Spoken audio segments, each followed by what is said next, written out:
awwalu ma yuhasabu alaihi al-'abdu yawmal qiyamah as-salah.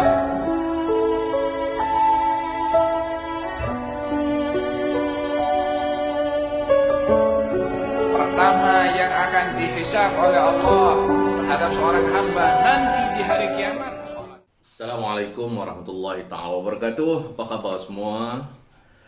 Alhamdulillah, kita bersyukur kepada Allah Subhanahu wa taala. Selawat dan salam ke atas junjungan besar Nabi Muhammad sallallahu alaihi wasallam. Bersama lagi dalam slot motivasi sentuhan kasih ma'ruf. Semakin hari kemungkinan ada di kalangan kita semakin merasai tertekan dengan apa yang dihadapi, ya. Tapi solusi ataupun penyelesaian berdasarkan kepada perintah Allah Subhanahu wa taala. Apabila kita menghadapi segala situasi, Allah Subhanahu wa taala menyebutkan dalam surah Al-Baqarah ayat 45 hingga 46. Wasta'inu bis-sabri was-salah wa innaha lakabiratun illa 'alal khashi'in alladzina yazunnu annahum mulaqu rabbihim wa annahum ilaihi raji'un. Yang bermaksud, jadikanlah sabar dan solat sebagai penolongmu. Dan sesungguhnya yang demikian itu sungguh berat kecuali bagi orang-orang yang khusyuk, iaitulah orang-orang yang meyakini bahawa mereka akan menemui Tuhannya dan bahawa mereka akan kembali kepadanya.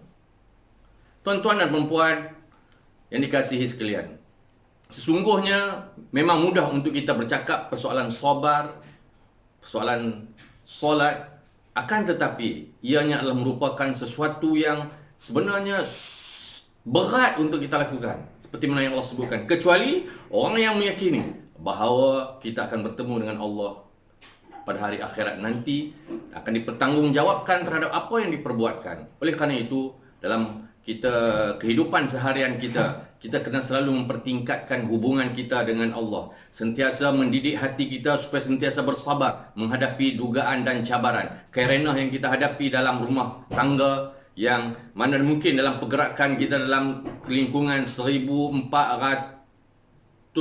kaki persegi, mungkin sepanjang hampir sebulan ini kita berada dalam lingkungan itu. Kena berfikir bagaimana kita untuk memastikan kesabaran kita itu sentiasa dipelihara, dan juga pastikan solat kita juga dipelihara. Tuan-tuan dan perempuan yang dikasihi sekalian, sebab itulah kalau kita melihat kepada sebuah hadis Rasulullah sallallahu alaihi wasallam, apabila ditanya kepada Rasulullah dari Abdullah bin Mas'ud berkata, saya bertanya kepada Rasulullah sallallahu alaihi wasallam, apakah amal yang paling utama? Nabi menjawab, sembahyang pada waktunya. Saya bertanya lagi, sesudah itu apa ya Rasulullah? Nabi menjawab, berbakti kepada kedua orang tua. Saya bertanya, sesudah itu apa? Nabi menjawab, berjuang pada jalan Allah Subhanahu wa taala. Dalam hadis ini kalau kita melihat, inilah keutamaan dalam hidup kita. Apabila kita hidup bukan hanya untuk mencari rezeki diri kita, keluarga kita. Ada perkara yang kita kena ingat, apa yang kita buat bukan semestinya itu adalah merupakan suatu yang kita nak capai. Di sana ada suatu yang di luar daripada jangkauan pemikiran kita, yang telah Allah telah letakkan, dan juga dalam Nabi telah memperingatkan kita, iaitulah persoalan-persoalan ibadah kepada Allah Subhanahu wa taala, persoalan dengan ibu bapa. Yang mana kesemuanya ini apabila kita lakukan dengan baik, ada satu unsur lain. Ya, walaupun kita bertugas di mana sekalipun, jawatan kita di tingkat mana sekalipun, apa jenis pekerjaan sekalipun, apabila kita menunaikan kedua ini, solat dan berbakti kepada kedua ibu bapa, di sana ada unsur barakah. Inilah yang mungkin kita, kalau kita tidak memahami dalam konteks yang sebenarnya, menyebabkan kita rasa dugaan-dugaan ini, nak terpaksa berbakti kepada ibu bapa, terpaksa macam-macam, ini menyebabkan kita jadi rasa berat, ya. Tapi ingat pengalaman-pengalaman kita, pengalaman orang lain, barakah Allah datang melalui kita memastikan solat kita, dan kemudian yang keduanya kita memastikan kita sentiasa berbakti kepada ibu bapa. Saya selalu tekankan persoalan berbakti kepada kedua ibu bapa. Sudahkah kita betul-betul berbakti kepada ibu bapa? Berbakti pada ibu bapa dalam erti kata yang lain mudah sahaja, iaitulah dengan memberi ketenangan kepada ibu bapa.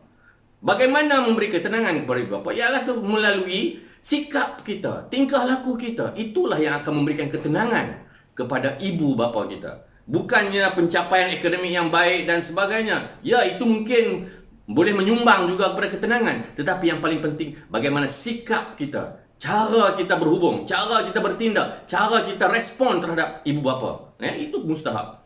Dan kemudian diikuti dengan berjuang pada jalan Allah Subhanahu wa taala.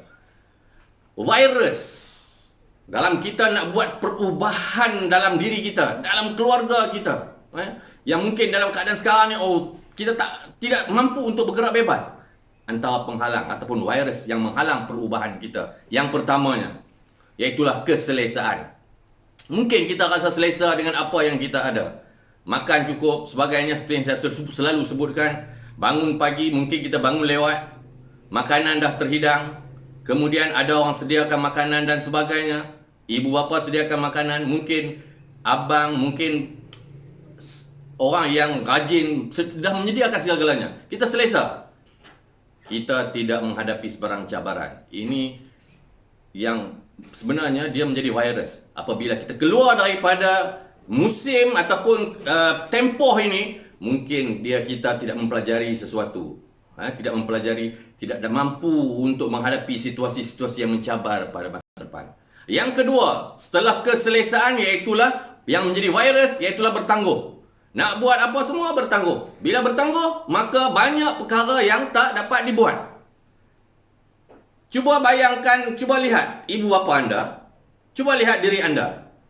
Jika anda kata anda bangun pada pukul 12, ibu bapa bangun pada pukul selepas subuh, 5.30 dia dah bangun selepas subuh. Cuba bayangkan berapa beza masa yang ada. Pukul 5.30 ya kita bangun subuh, semua bangun subuh, kemudian tidur balik mungkin setengahnya.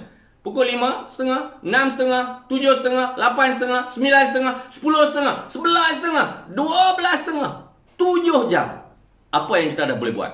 Kalau kita dari Ipoh dah boleh sampai ke Kuala Terengganu mengikut Cameron Highland. Kalau kita dari Ipoh dah boleh pergi, balik, patah balik ke Kuala Lumpur. Itu dia. Banyak perkara yang kita boleh buat dalam tempoh tersebut. Alangkah bahagianya kalau kita dalam hidup kita mampu untuk menguruskan masa kita dengan cara yang terbaik. Banyak manfaat.